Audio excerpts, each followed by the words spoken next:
지방선거 패배 이후에 후폭풍을 맞고 있는 민주당에서는요, 이제 대놓고 이재명 책임론이 터져 나오고 있습니다.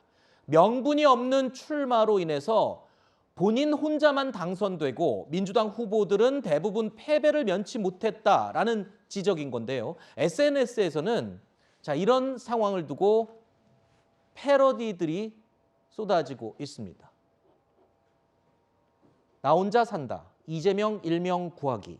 뭐 이런 식의 웃지 못할 패러디들이 유행을 하고 있습니다. 잠잠하던 친문 의원들 중심으로 기다렸다는 듯이 비판의 목소리를 쏟아내고 있습니다. 누군가의 영향력에 의해서 하루아침에 다시 없던 일이 되고 그래 결국은 서울시장 후보가 되지 않습니까? 누군가의 영향력에 의해서 시스템이 뒤집어졌다. 네. 그래서 이제 당이 사당화됐다고 이야기하는 것들이 그렇습니다. 의원입니까? 우리 당이라는 게 어떤 시스템, 당내 민주주의라는 것이 어떤 당원 당규에 따라서 절차에 따라서 이렇게 이루어지는 것들이 저는 지금 무너져 있다고 생각합니다. 행안부 장관을 지낸 친문계 좌장이자 또 당권 주자로 꼽히는 인물이죠. 전해철 의원이요, 이렇게 얘기했습니다. 이재명 의원을 향해서 책임지고 2선으로 물러나라. 직격탄을 날린 겁니다. 이재명 책임론이 그냥 대놓고 터져 나왔습니다.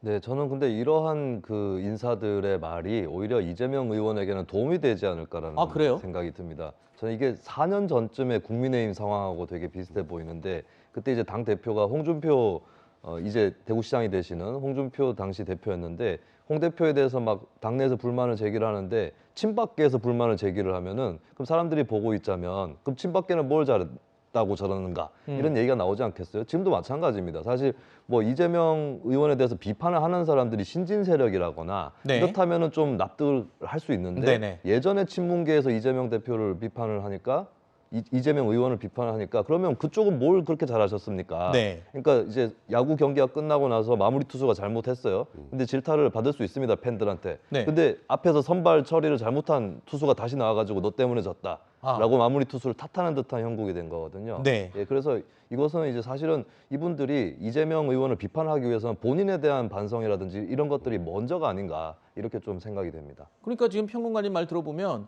서로 내 탓을 할 그닥 자격이 없는 것 같은데 왜 저렇게 싸우는 거냐라는 모습으로 비춰질 수 있다는 이 얘기인데, 이유가 있습니다. 지난 대선 경선에서 이재명 의원과 첨예하게 맞붙었던 이낙연 전 대표도 이재명 의원을 겨냥했는데요. 대선 이후에 잠복해 있던 친문과 친이재명계 사이에 이제 계파 싸움이 본격화되는 겁니다. 그렇게 보면 되겠죠? 네, 맞습니다. 일단 지난 대선에 한번 이재명 후보가 패배를 했고, 이번 지방선거에서 본인은 국회의원이 됐지만 민주당 차원에서 이번 지방선거는 대패, 완패에 가깝습니다. 이렇기 때문에 소위 지금 친이재명계가 아닌 친문계 의원들 중심으로 이에 대한 문제 제기가 나올 수밖에 없는 거고요. 이낙연 전 대표 같은 경우는 직격을 했습니다. 책임자가 책임지지 않고 남 탓하며 국민 일반의 상식을 행동으로 거부했다. 그런데 이제 또 일각에서는 이런 얘기도 나옵니다. 그러면 지금 문제가 되는 게 이재명 의원이 인천 계양을 출마할 때 왜 반대 안 했어? 네. 그때는 왜 가만히 있었어? 왜 지금 와서 그래? 그러니까 오히려 당을 위해서 희생하려고 했다는 게 친이재명계 쪽의 의원들의 얘기거든요. 오늘 고민정 의원도 비슷한 얘기를 했더라고요. 그때 반대를 했어야 되는데 반대하지 못한 본인을 자책한다는 취지의 얘기를 했는데, 이제 그러다 보니까 아니 결과를 보고 갑자기 또 저쪽을 비난하는 게 과연 옳으냐? 그러니까 이게 아까 말씀하셨던 것처럼 선발 투수 잘못했고 마무리 투수 잘못했는데 선발 투수가 또 마무리 투수만 욕하는 게 맞느냐? 이제 그런 과정에서 지금 이게 당분간은 해결되기 힘든 갈등이 지속될 것으로 보입니다. 일단은 당을 수습하고 누군가는 당권을 쥐고 민주당을 이끌어 가야 되겠죠. 바로 곧 있을 8월 전당대회를 앞두고 당권을 어느 계파가 쥐느냐, 바로 이걸 두고 신경전이 시작이 된 겁니다. 근데 앞으로 전당대회 앞두고 있지 않습니까? 근데 이제 이재명 의원이 됐기 때문에 차기 당대표도 출마하시지 않을까요? 저는 안 하시는 게 맞다고 보고 이재명 저는 이재명 의원은 후보가 당대표 나오시면 안 된다? 근데 이렇게 조급하게 욕심을 내면요.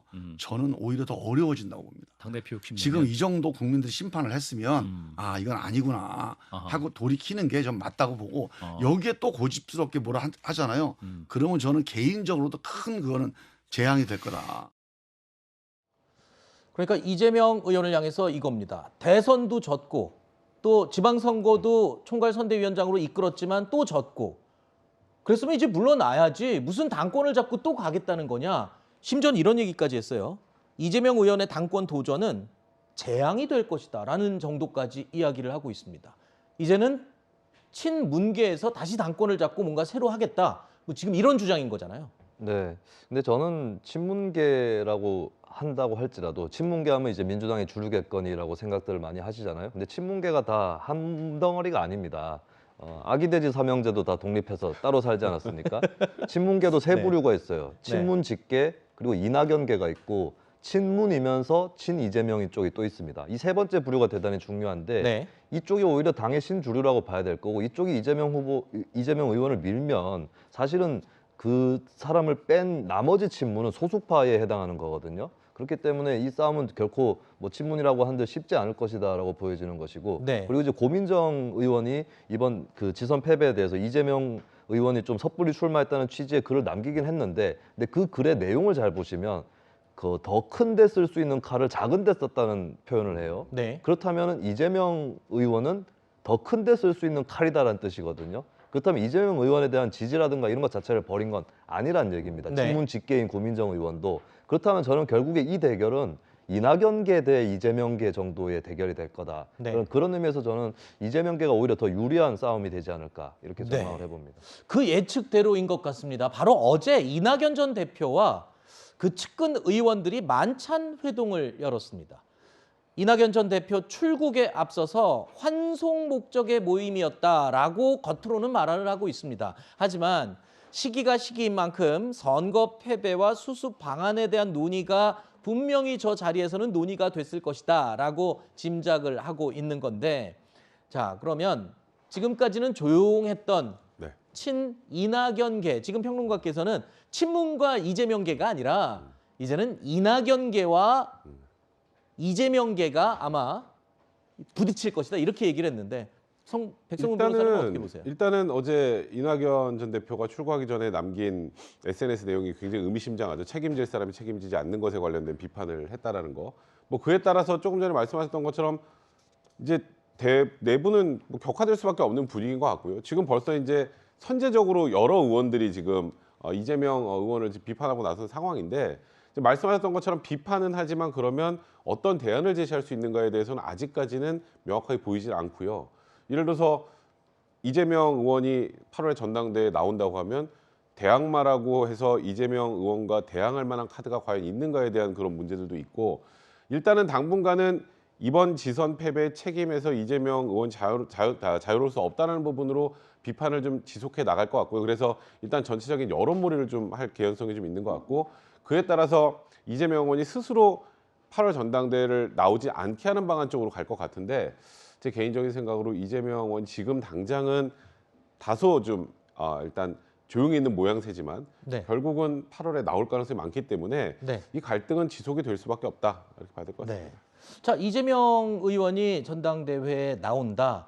대항마가 뭐 없다라고 얘기를 언급을 하셨는데 지금 분위기로 보면 전해철 의원이 당연히 대항마로 나와서 이 당을 이끌 그럴 분위기 아니겠습니까?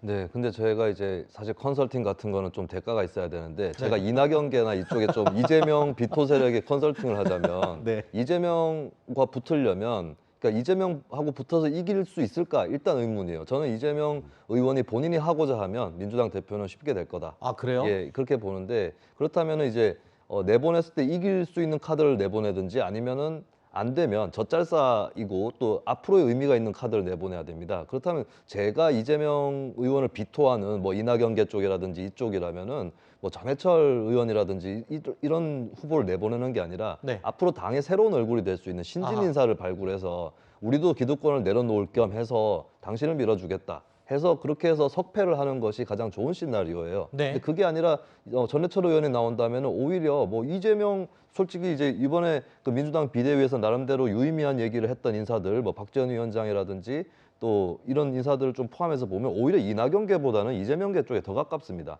예, 오히려 저는 전해철 의원이 나오게 되면 이재명 쪽이 오히려 신진 세력으로 보일 수도 있다라고 네. 하는 거, 예, 그것을 좀 지적을 하고 싶습니다. 알겠습니다.